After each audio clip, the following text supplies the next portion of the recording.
પ્રકરણ 3 સરવાળા.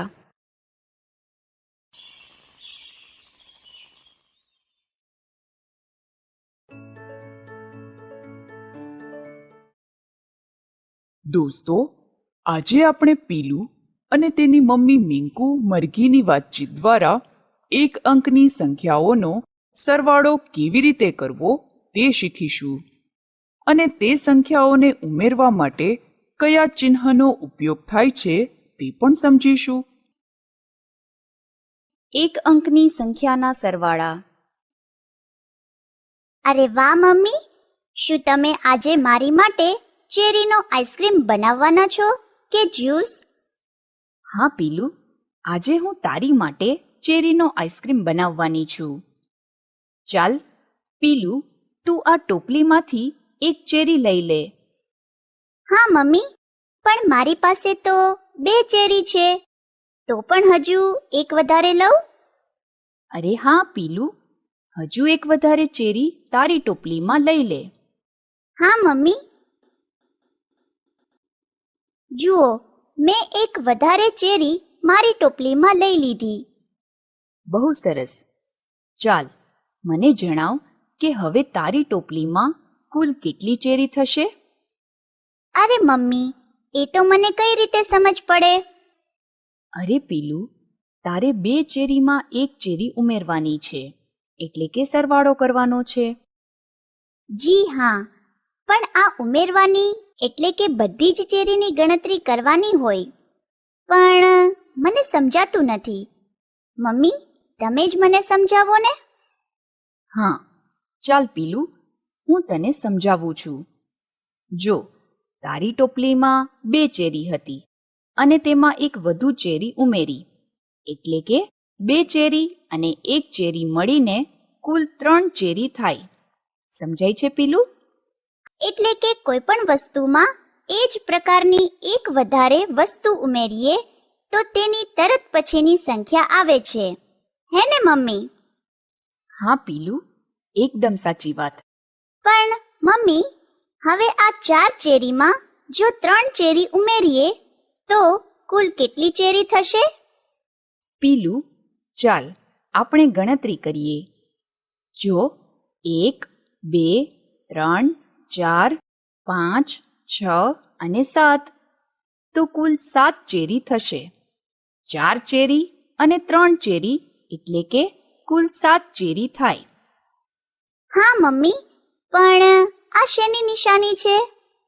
જો પીલું, આ સરવાળાનું ચિહ્ન એટલે કે વત્તાકારની નિશાની છે. તેને વત્તા પણ કહે છે. અરે, મને તો મજા આવી ગઈ મમ્મી. હજી કોઈ રસપ્રદ માહિતી છે મમ્મી? અરે હા પીલું, જો આ સરવાળાને એક બીજી રીતે પણ લખી શકીએ છીએ. 4 ચેરી વત્તા 3 ચેરી બરાબર કુલ 7 ચેરી થાય. અરે વાહ મમ્મી, એટલે કે કોઈ પણ સરવાળાને આડી રીતે અને ઊભી રીતે એમ બંને રીતે કરી શકીએ છીએ, હે ને મમ્મી? હા પીલું, તું એકદમ સાચું કહે છે. આજે આપણે પીલું અને તેની મમ્મીની વાતચીત દ્વારા એક અંકની સંખ્યાઓનો સરવાળો કેવી રીતે કરવો તે શીખ્યા અને સંખ્યાઓને ઉમેરવા માટે વત્તાકારની નિશાનીનો ઉપયોગ થાય છે તે પણ સમજ્યા.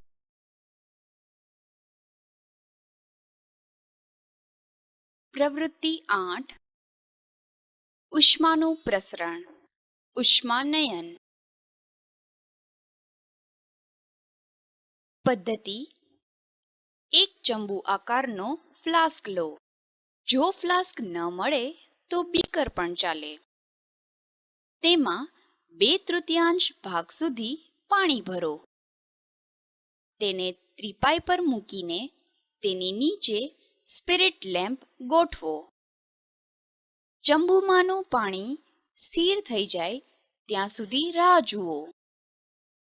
હવે પોટેશિયમ પરમેંગેનેટના નાના સ્ફટિક હળવેથી પાણીમાં નાખો.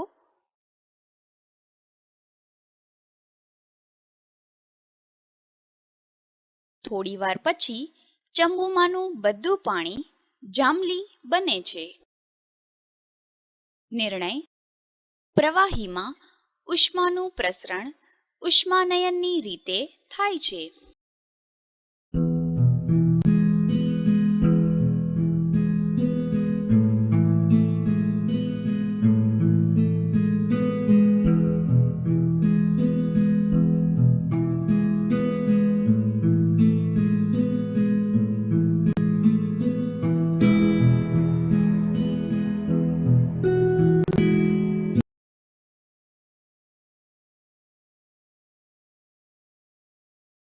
પ્રકરણ 4 સિંહ ઘૂઘવે બકરો ભાગે.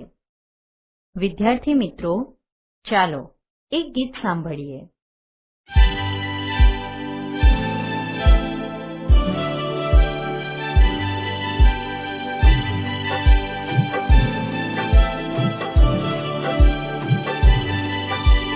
સુંદર વનમાં વસતા હરણા, ઝરણાના જલ પીતા હરણા.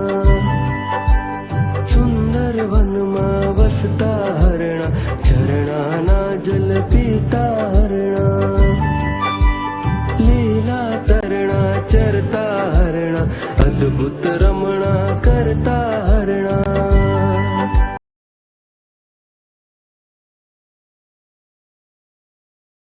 દર્શનથી દિલ ખેંચે હરણા, અંતરમાં રસ સિંચે હરણા. દર્શનથી દિલ ખેંચે હરણા, અંતરમાં રસ સિંચે હરણા.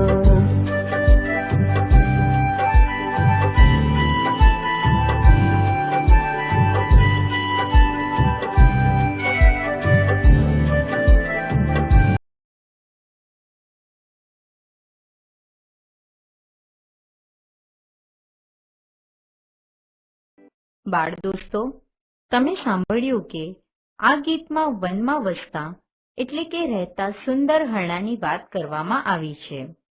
સુંદર હરણા ઝરણાના જલ એટલે કે પાણી પીવે છે. લીલા તરણા એટલે કે લીલું લીલું ઘાસ ચરે છે. આ વાંદરાભાઈનું ઘર. ચાલો બાળમિત્રો, એક વાર્તા સાંભળીએ.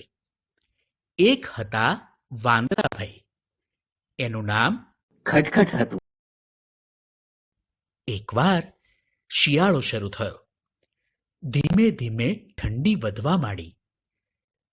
ખટખટને ઠંડી બહુ લાગે એટલે ડાળથી બીજી ડાળે ફરતો જાય.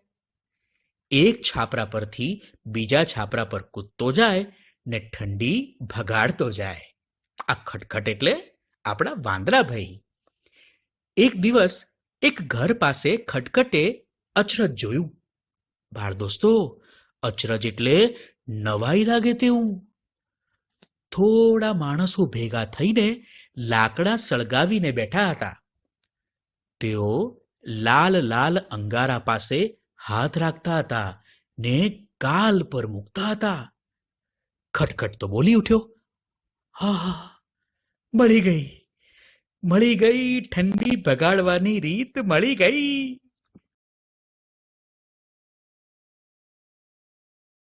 ખટખટ કહે, આહા, ઠંડી ભાગી રહી છે, આહા, ઠંડી ભાગી રહી છે. બધા ધ્રુસતા ધ્રુસતા બોલવા લાગ્યા, ભાગી રહી છે, ભાગી રહી છે, ભાગી રહી છે. આ ઝાડ પર માળો બાંધીને એક સુગડી પણ રહેતી હતી. બાળ દોસ્તો, સુગરીનો માળો સુંદર અને ખાસ રચનાવાળો હોય છે. વિચારો, આવો સુંદર અને કલા કારીગરી વાળો માળો સુગરી કેવી રીતે બનાવતી હશે? સુગરી તણખલા ગૂંથી ગૂંથીને આવો કલાત્મક માળો બનાવે છે. આવો સુંદર માળો એટલે કે સુંદર ઘર બનાવતી હોવાથી સુઘરી છે. એટલે જ એને સુઘરી કહે છે.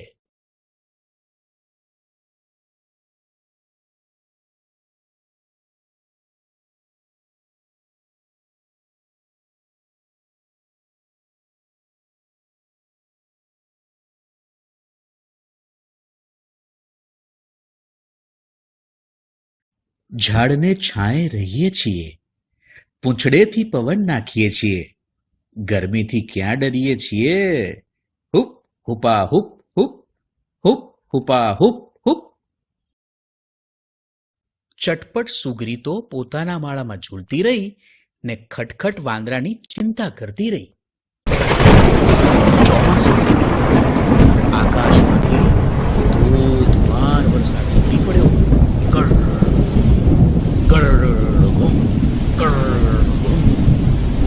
વીજળીના કડાકા અને વાદળનો ગડગડાટ. બધા ઝાડ પાણીથી તરબોળ થઈ ગયા. બધે જ જળબંબાકાર થઈ ગયું. પાણી જ પાણી, પાણી જ પાણી.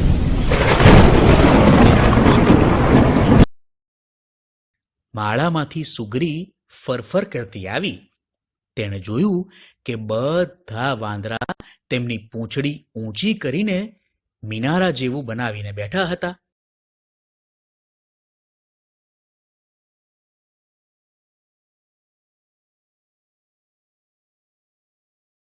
આવી અનેક તકલીફો સહન કરતા રહ્યા, છતાંય ઘર તો ન જ બનાવ્યું. અને તેથી જ તો સુગ્રીબાઈએ પણ તેમની ચિંતા છોડી દીધી.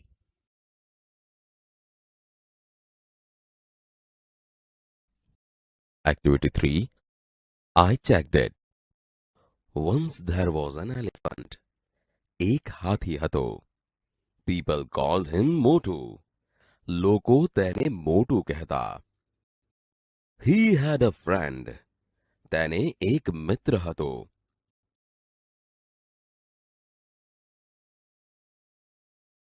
He looked at Motu and shouted. તેણે મોટુ સામે જોયું અને બૂમ પાડી. Motu, come out for a minute. Motu, એક મિનિટ બહાર આવ. મોટુ answered. મોટુએ જવાબ આપ્યો.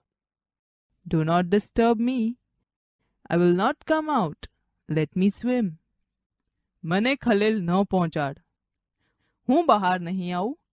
મને તરવા દે. Chhotu shouted again. છોટુએ ફરી બૂમ પાડી. કમ આઉટ સૂન આઈ સે. હું કહું છું જલ્દી બહાર આવ. No, I won't. હું નહીં આવું. Chhotu then shouted and shouted. પછી છોટુએ ઘણી બૂમો પાડી. મોટુ was angry. He jumped out. મોટુ ગુસ્સે થયો. તે કૂદીને બહાર આવ્યો. Okay, I'm here now. Tell me, what's your problem? બરાબર. હવે હું અહીં છું. મને કે તારી શું સમસ્યા છે? છોટુ looked at મોટુ and said. છોટુએ મોટુ સામે જોયું અને બોલ્યો. It's okay. You can go back now. I'm satisfied. Go and swim. બરાબર છે. તું હવે પાછો જઈ શકે છે. મને સંતોષ થયો છે. જા અને તર.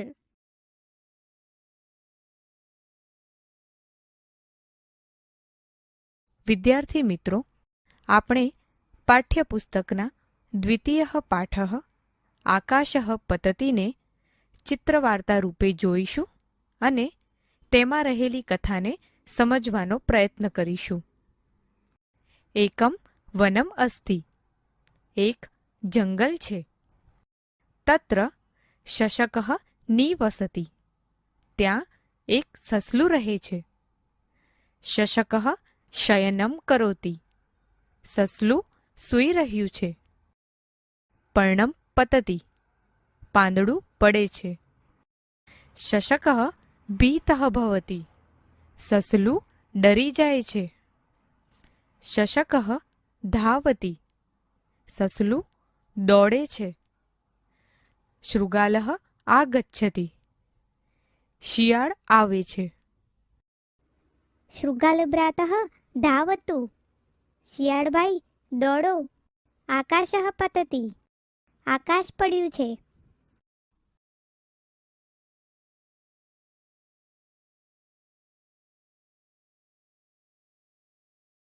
સમીપમ આગચ્છતિ. સસલું વૃક્ષ પાસે આવે છે. કુત્ર પતતિ આકાશઃ, ક્યાં પડ્યું છે આકાશ? શશકઃ કિમ અપી ન વદતિ. સસલું કંઈ પણ બોલી શકતું નથી. સિંહઃ હસતિ. સિંહ હસે છે. શશકઃ પલાયનમ કરોતિ. સસલું ત્યાંથી ભાગી જાય છે.